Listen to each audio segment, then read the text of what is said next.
Les journalistes parlent de la délinquance, mais ils ne parlent pas des handicapés. Ce n'est pourtant pas une maladie, mais en France, on préfère ne pas en parler. Ils vont dans des centres d'aide par le travail. Ils ont un salaire de misère, de quoi se retrouver sur la paille. Pourtant, dans leur boulot, ils peuvent en être fiers. Les handicapés peuvent s'en sortir dans la vie, même si dans ces conditions, c'est difficile. Faudrait peut-être qu'on les aide et pas qu'on les oublie, car pour eux, la vie n'est pas toujours facile. Pour moi, la vie n'est pas facile. Elle est encore plus difficile quand j'ai l'impression que j'existe pas. Juin 2006, premier contact avec l'Agence nationale pour l'emploi.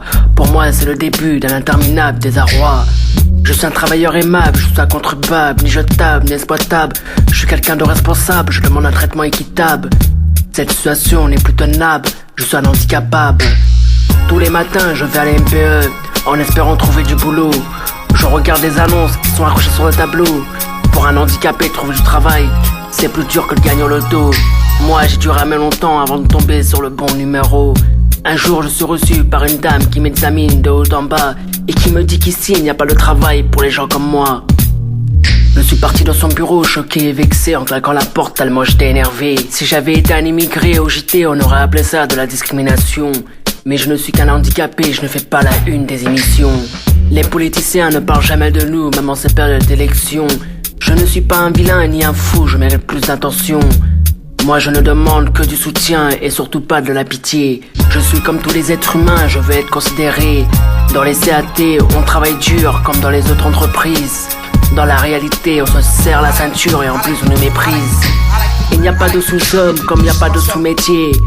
Moi je n'ai pas de diplôme, pourtant je suis utile à la société. Je suis un travailleur aimable, je suis un contribuable, ni jetable, ni exploitable. Je suis quelqu'un de responsable, je demande un traitement équitable. Cette situation n'est plus tenable, je suis un handicapable. Ma collègue était enceinte, heureuse d'attendre un bébé. La direction du CAT lui a refusé ses congés maternité. Comment peut-on parler de respect pour les handicapés quand on leur interdit même le droit d'enfanter? Mon slam, je le dédie à tous les handicapés du monde entier.